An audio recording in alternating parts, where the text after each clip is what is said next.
Ladies and gentlemen, a very good morning. The geoeconomics of transition, we've put together a pretty stellar lineup for you to consider how the mining industry is doing and its responsibility. It's ironic, when you open your inbox this morning, here's what we got from Berenberg. The mining industry is responsible, I hope you're all paying attention, 8% of the global emissions, 40% of the small and medium-sized miners do not have targets for sustainability. There are one or two that are ahead. On this panel, we've got a cracking lineup for you. The CEO of Vale, we have the CEO of Sigma and Integra, don't forget the capital, and we have Lilac, the ingenious mining processes by David Snydacker. Good to have you all. Marks out of 10, round robin. How is the mining industry doing in terms of getting their house in order for sustainability? No long answers, marks out of 10. Good morning. Myself? Yourself, first of all, Eduardo. Against the stats that you made it, Vale is a 9, and the industry is like 6. Lígia? Oh, hi. Actually, are we supposed to introduce ourselves as Janeiro? Give the mining industry a mark out of 10 in terms of their road to sustainability and transition. How do you rate your industry? I think Brazil is scoring really high. I would give Sigma sort of a 10, because, we really... Nobody gets 10 out of 10. We believe in ourselves and what we are building, but I think in terms of the sector, thinking about transition, we have a nice 7, I guess. Okay. Jose Luis, good morning. Yeah, I think the industry is a savior. I think without the industry, there is no energy transition, no sustainability. I don't know how will you reduce without the copper, the lithium, the nickel we deliver. So the industry is the savior. Obviously, then if you feed the generation with coal, there's nothing we can do.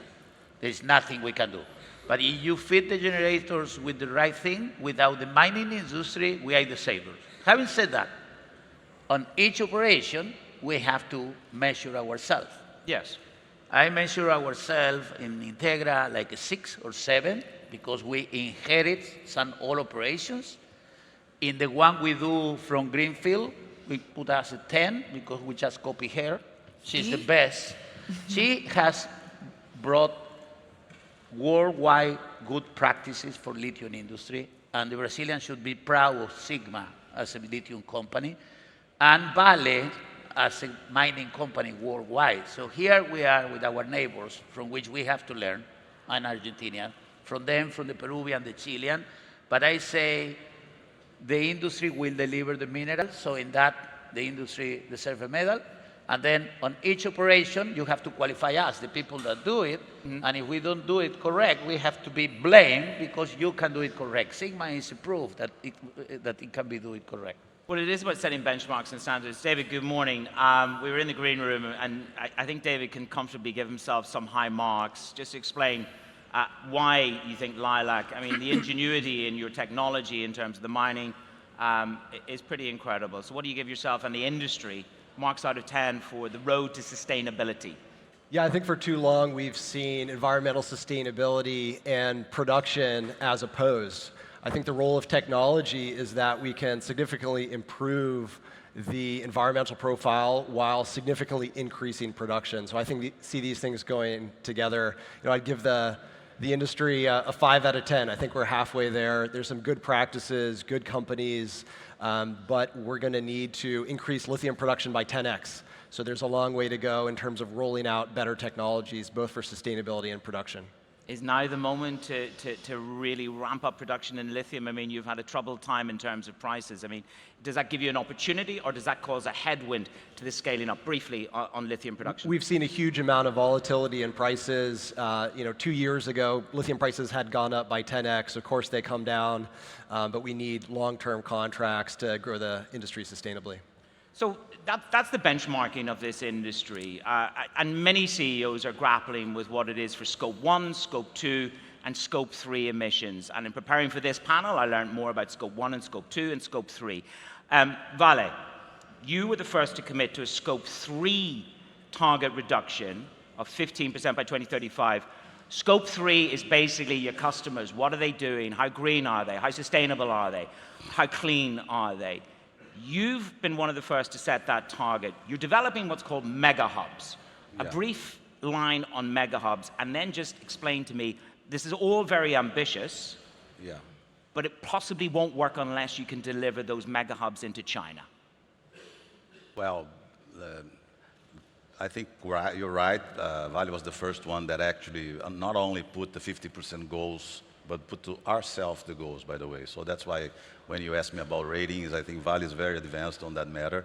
But it's a fundamental of business because we have the highest quality iron ore in the world. So for us, it's a protection. Actually, the mega hubs, I'll try to be brief, is a solution that we perceive as a way to serve the steel makers to decarbonize themselves. Steel making, on a rough number, is 10% of all global steel emissions. It's a hard-to-abate sector, and they need metallics. So what we want with the mega hubs is to go after the competitive energy, and those places are Middle East, where we are for almost 20 years, United States, where we just got a grant from the IRA, and Brazil, of course, because we have the iron ore here, and we're going to be the Saudi Arabia of hydrogen. So those are the three places. You match the demand, you match the supply, then you have the mega hub. That's the fundamental concept. And it's not to go to China. By the way, just briefly, a nice example. A very important private client that wanted to diversify from China. I met him in the beginning of the year. He wanted to go to Middle East. He used our connections there. Now he's installing his mega hub in the Middle East, maybe Oman or Abu Dhabi, he didn't decide, to serve Europe. Because one word about decarbonization, that's going to be asymmetric of asynchronous. They're not going to happen in the same way. China, India, Europe are all going to follow different paths. And Europe, of course, is the market that we want to serve with the mega hubs, for example. So, I mean, and thank you for that clarity, Lígia. In terms of your organization at Sigma, obviously very focused on lithium. Here we are, we're talking about the ambitions of your customers.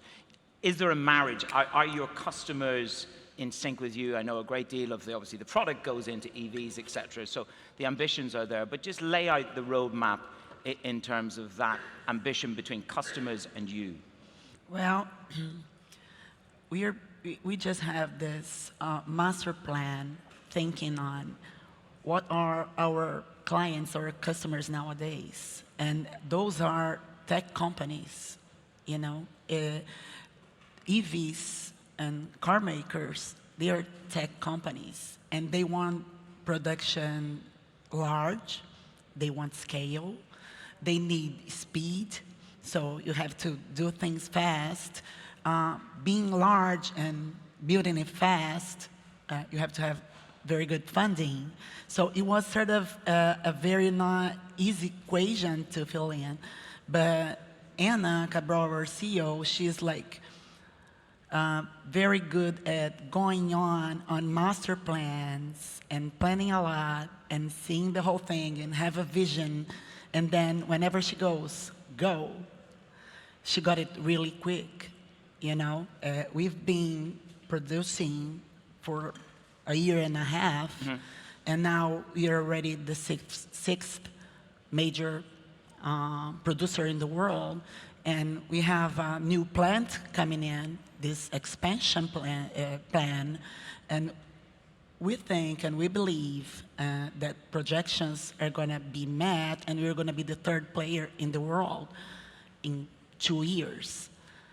Jose Luis, you know, when you look at the Scope 3 ambitions within the industry, when we talk to some of the countries that you're selling the major components of these base metals to, there is a gap, isn't there? There is a gap between what you want to try and achieve as an industry and what the end customers are, I suppose, able to deliver in terms of their evolution as countries. How wide is that gap between what you do as an industry and the end customer?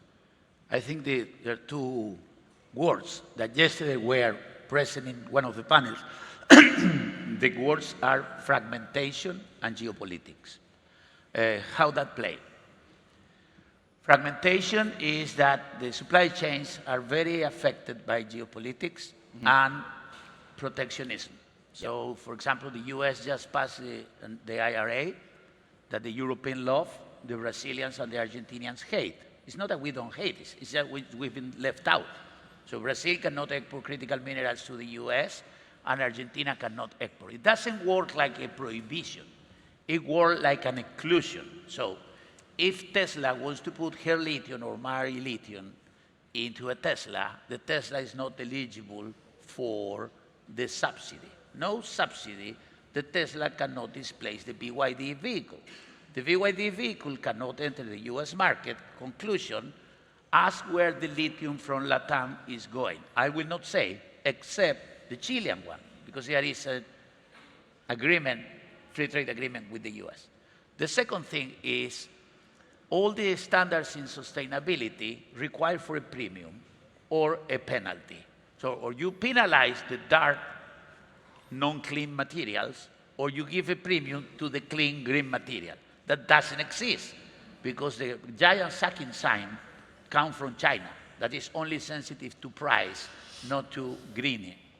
So green lithium and non-green lithium have the same price in the Beijing market, and the buyer is Beijing. And the two markets that could have a premium are irrelevant. Europe buys so little, not so little, super so little. I have had experience with European Union high officers. It's irrelevant. When the money they talk, we cannot move 3 trucks. So that's the truth. Here is hundreds of millions and billions. So imagine a bureaucrat for the European Union is saying, oh, we're going to do research with 20,000 million. 20 million, that's good. We're good for a garage company. But then when you want to move hundreds of tons of minerals, you need billions. So that's the size. So the point is geopolitical and fragmentation. So what is our hope? First, that Brazil and Argentina get into the IRA, and second, that high-quality green lithium, like the Sigma one, get a premium and is accepted into the European and US market with a premium. We've never had a conversation before. Yep. We never met before. This is as a scholar, not as an industrialist. This is what I see, fragmentation and geopolitics interfering the pace to sustainability. David, what do you say to that? Is that China ignores pricing? It only has one objective, and we know what that objective is at the moment. In economic terms, it is 5% growth, and that there is not enough green premium for your product. I think that China has been able to think longer term, and that's something that the United States needs to catch up on in terms of supply chain. When we talk to US auto and battery companies, I think they have a very short time horizon, and that long-term thinking from China is something we could learn from. In terms of the green premium, we don't see this as sort of icing on the cake. This is really the core of getting projects done today. So having a favorable environmental profile is essential to getting those permits, getting your project online. It's table stakes now. We've touched now on 2 major themes, which is the IRA and the issues that has for LATAM producers and for China, and in terms of their demand. Eduardo, I know that Vale has made its position clear yesterday in terms of the demand and how you see China's demand short, medium, and long term. I think what this audience would probably appreciate is a perspective as we travel this road to transition. Where are we in the super cycle for both, let's say, the base metals and those critical minerals? How would you describe the current demand cycle with China for those 2 components? Because you have direct exposure, and that drives the sustainability agenda. Okay, I agree. I think you have to separate commodities, by the way, because let's just frame super cycle. What happened super cycle in China? In 2000, they were producing 100 million tons of crude steel. In 2010, they were producing 600 million tons. In 2020, they're producing 1 billion tons. This is a super cycle. Where can you see that again? You can see that in nickel, you can see that in lithium, you can see that in copper, but the only commodity today that is being perceived as a no-brainer is copper. So I don't see super cycle. By the way, I see a super cycle smallish on high-quality iron ore. Canada, I think Monday just put iron ore, high-quality iron ore, as a critical mineral that we was always fight over, because it's a matter of how can you triple or double, triple demand. So that's where the super cycle comes.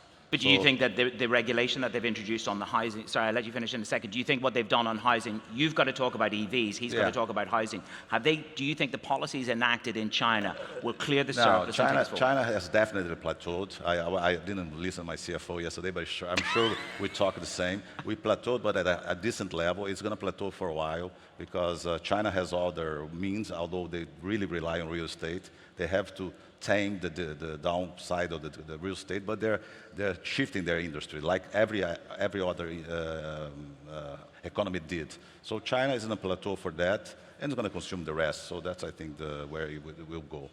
Lígia, you've got to deal with another part of regulation in China, and likewise, David, for you in terms of where we are in the evolution of EV. 40% of all vehicles sold in China in the first quarter were electric vehicles. You may have a fear of electric vehicles and range anxiety. They don't seem to have it in China. So with policy response mechanism, Lígia, in China, where do you see the demand cycle for lithium? You know, for us, those things are not really an obstacle or anything. Because when you say China's plateau, you're going yeah, right. But also on the projections, we're talking about, well, United States is a reduction in lead, and then China is in a sort of a plateau for the next year. But we're talking plateau on 2 billion consumers. So even though when it's stagnated on 2 billion, then it's okay. It's just stable. So you'll accept a plateau no, it's just a projection. Okay. But like when you think that the bad projection is stagnation, and the stagnation is 2 billion consumers, it's not a very bad projection at all. And do you want to say something just make to a add? correction, because the plateau means that they're going to shift from real estate to manufacturing. And that's why they're flooding the world with EVs. Europe today announced tariffs on them because they're pushing hard on we're seeing a shift from rebar. Rebar is used for properties to plates that are the ones for manufacturing. So manufacturing is growing in China, growing a lot. So this is the ambition to get us back towards that 5% growth and rebalance the economy. Jose Luis, join the conversation in terms of your perspective. Yes, I think most of the demand for critical minerals will keep coming from China. China has a complete global view of the transition, so they procure wherever there is a reliable supplier at a convenient price. So most of the demand is there. Second, even the blocking through tariff of the Chinese electric vehicle will not totally work because they are super competitive. When people talk about overcapacity in China, it's funny. This is really funny because the truth is they have come to produce at a competitive price a product that is accepted by consumers. It's not imposed, it's accepted by consumers. So that's the reason why BYD passed Tesla. In our world, the leader in electric vehicle is Tesla because we are Westerns. But if you were an alien visiting, the leader is BYD. And the leader of electrification is China. So, and it's going to be exactly the same for storage, energy storage. Energy storage, obviously, hydrogen will take a place on that, but it's going to be mostly lithium solid batteries, I believe. He's a technology. Well, David grew up with technology and our battery technology. He's the genius, not me. He's the real insight. But storage also going to be for lithium. So my point is, it's going to come from China. We need the US to react and open to the world. And we need to understand that the Europeans are part of it, but they are a very small part of it. And then the challenge is the other developing global south countries, what they will do. They will stick to coal, or we will find prices that allow them to transit. May I? Respond, Lígia, and then we'll pull David in because I want to get his response in terms of where we are in the demand cycle and how he sees China. Okay. Briefly. No, I was just going to say, when I said, well, it's not an obstacle and it's not our topic to discuss, is that for Brazil, it doesn't matter who's leading it. We are enablers. We are here to supply, and we are here to try to bring to the world a new project and in a new product, in Brazilian ways, and that's our thing. So if whoever is being the leader on the EV sector, I mean, we're fine with it. That's Brazilian non-aligned. It's not, we are not there, or we are not dealing with anybody. It's, we are there to supply to anybody. Well, you certainly have a country that has an abundance of product to supply. David, join this conversation in terms of your perspective on that growth. I mean, your business with batteries, with lithium in China. We've debated every day on Bloomberg about whether EVs are being cut in price, market share, market developments, BYD versus Tesla. You know, you're the front end of this, so give this audience a perspective on that demand in China for the end product. Sure, and before getting into lithium extraction technology, my background was in battery technology, so that's where I came into the industry. And I think that technology is driving a very bullish long-term scenario. Battery technology is not standing still. Lithium-ion batteries get better every year. The EV product gets better every year. And in the United States, it's almost a miracle that people have bought EVs to date because they have tended to be small cars. Now we're moving into a new era where you have SUVs, large-scale SUVs that can go 400 miles on a charge. Those vehicles need a huge amount of lithium. So although the U.S. is a smaller country than China by population, the people like to have very large vehicles, and that means a lot of lithium demand. The U.S. automakers, the U.S. battery companies have learned some hard lessons from COVID. They've seen what's happened in Eastern Europe, and they want local supply chains or friendly supply chains. So it's sort of learning from the past 3 years. We've mentioned the Inflation Reduction Act, and I think one thing, it's interesting, living in New York, coming from the Middle East, arriving in Brazil, every global CEO that I speak to out there is so excited about the IRA. The only CEOs that seem to be less excited are those that live in the United States of America. So let's get, I mean, you must love the IRA. In terms of what's going on, Eduardo. You're a beneficiary of it. How much do you love the IRA, and what's it going to do for sustainability in mining? I think, yes, we have several views on that. I think when you look at the Europeans, they was actually going in a forum like this, not the FII from the desert, but the Davos actually, and the Prime Minister of Finland was complaining about the IRA. And I understand why, because they actually are subsidizing to get the right actions being done. In our case, that we have the innovative technology, we got the grant, we got almost $300 million to go there and implement our briquetting plants in the US. So true, we do love IRA. We see, again, as I mentioned in the beginning, several areas that has, and of course, it adds that US has competitive gas natural, and in the end, we will have hydrogen at 3. And just to make sure that, because we are in Brazil, I have to push my flag.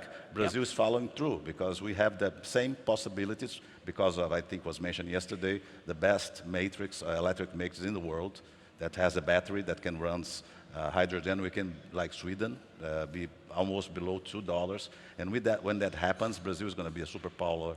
And because all this transition actually is about energy. It's where is the energy, where is the cheap, not the cheap, but the competitive energy to translate or to replace fossil fuel. So IRA is a good example. Brazil is going to arrange itself to do the same, and of course, Middle East.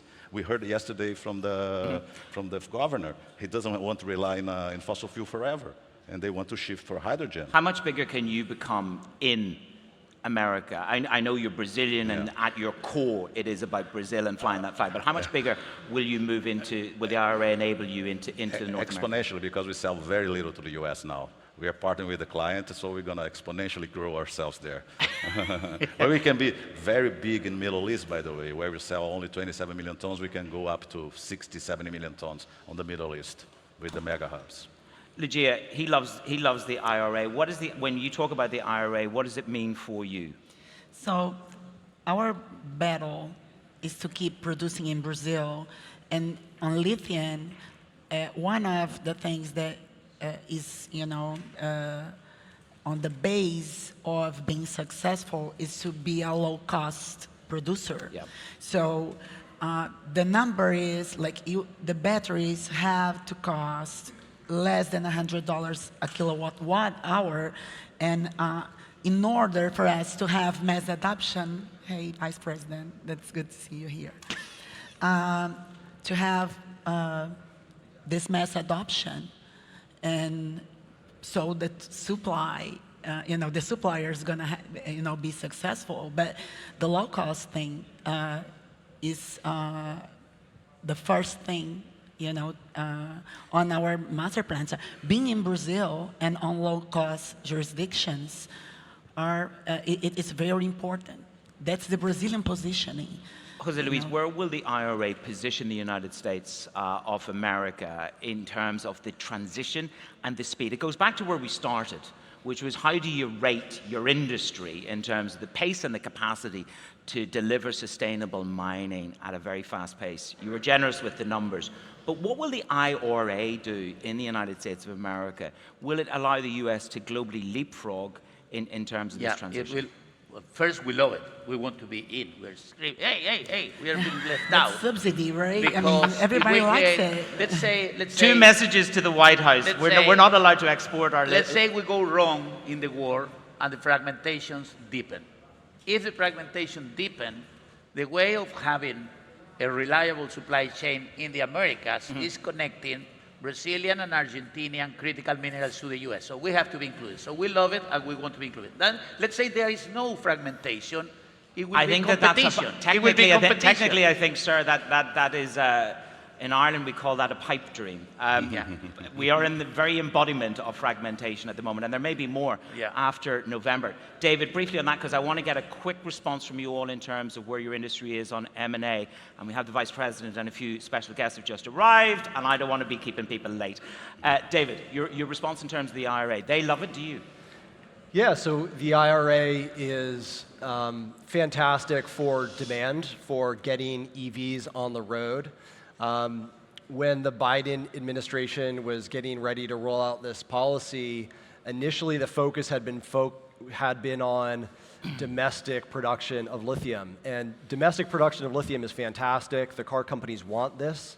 The reality, though, is the size and quality of the resources in the United States are smaller. So our message has been focused on trade, and with Argentina, with South America in particular.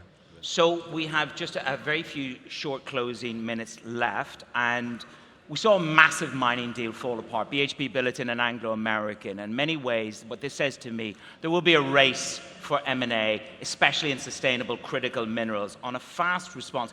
Don't you say to me 80% of my world is iron ore.